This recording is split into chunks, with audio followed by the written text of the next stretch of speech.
Hello and welcome to another video. In this one, I'm going to show you how to get nested JSON out of an API using Rust. And I'm going to be using the PokeAPI as an example.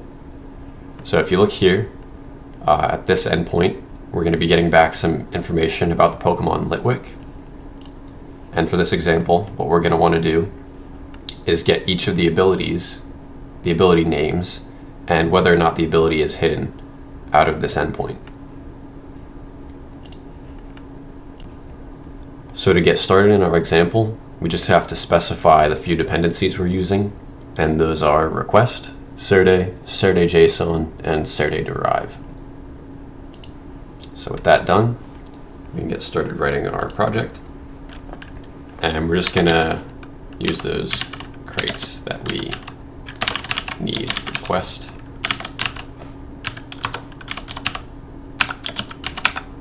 and Serde JSON. And also a macro that we'll be using in a bit here on some structs that we need to create. So macro use extern crate Serde derive. Alright, so what we want to do to get this hierarchical structure represented in Rust structs is actually make the hierarchical structure with structs. So first we could do a pub struct, and we'll call it Pokemon. And this is just going to be the top level struct that we use to get the data back from the API. And inside of it, we're just going to have two variables here, abilities.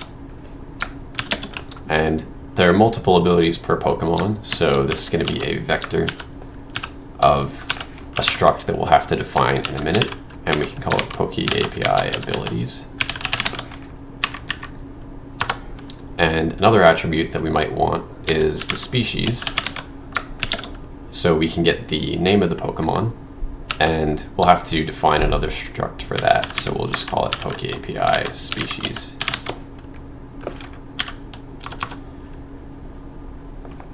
And that one's a really quick one, so we can just build that out right now. We'll say struct PokeAPI species. And that just has a name, which is a string. So that's done. Let's move on to the abilities. We'll define another struct, PokeAPI abilities. And inside of that, we have an ability. But it's not just an ability. We're going to have to pull the name out of this. So we're going to need another struct to represent this. So PokeAPI ability, singular.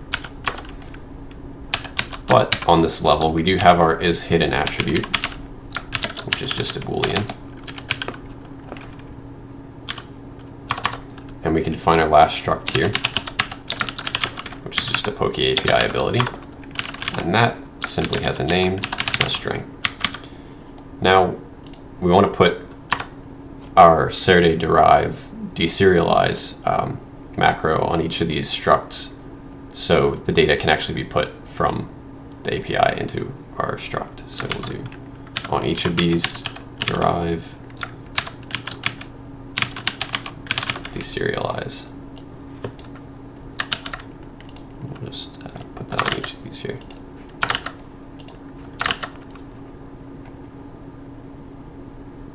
Derive deserialize. All right.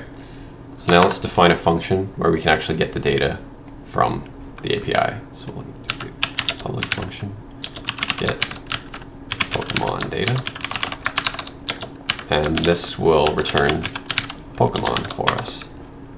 So first, our endpoint is just going to be https pokeapi.co/api/v2/Pokemon/Litwick.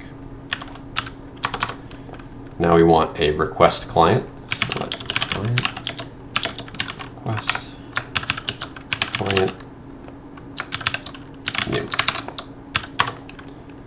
And we're going to let our response equal client.get endpoint.send.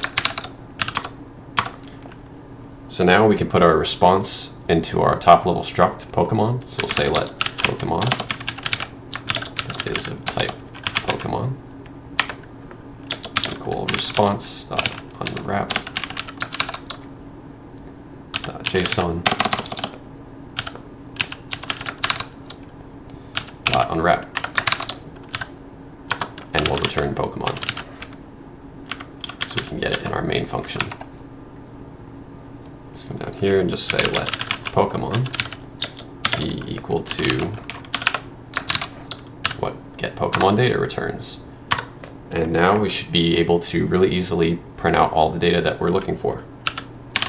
So let's start with the print line and just print the name out to the console.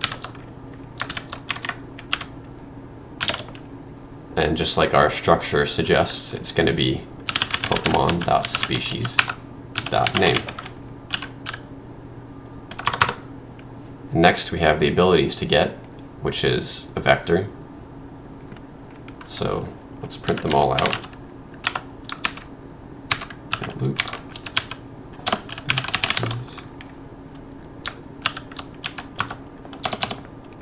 Like so for A and Pokemon.abilities.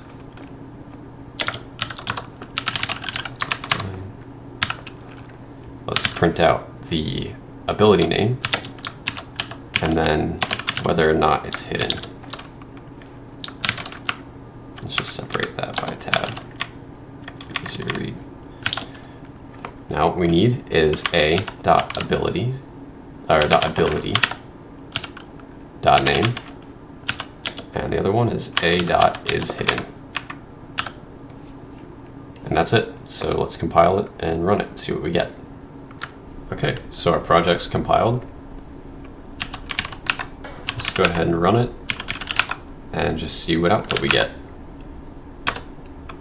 So here we say name printed out is Litwick, and we've got our list of abilities here: Infiltrator, which is a hidden ability, and Flame Body and Flash Fire, which are both not hidden. So there you have it. Thanks for watching this video. If you have any questions, go ahead and leave it in the comments below and I'll try and get back to you on it. If you want to see more projects and tutorials like this one, you can subscribe to my channel and visit my website, averybitcoin.com. If you want to see more frequent updates on my projects, you can also check my Instagram. Both the website and Instagram page will be linked in the description. Bye.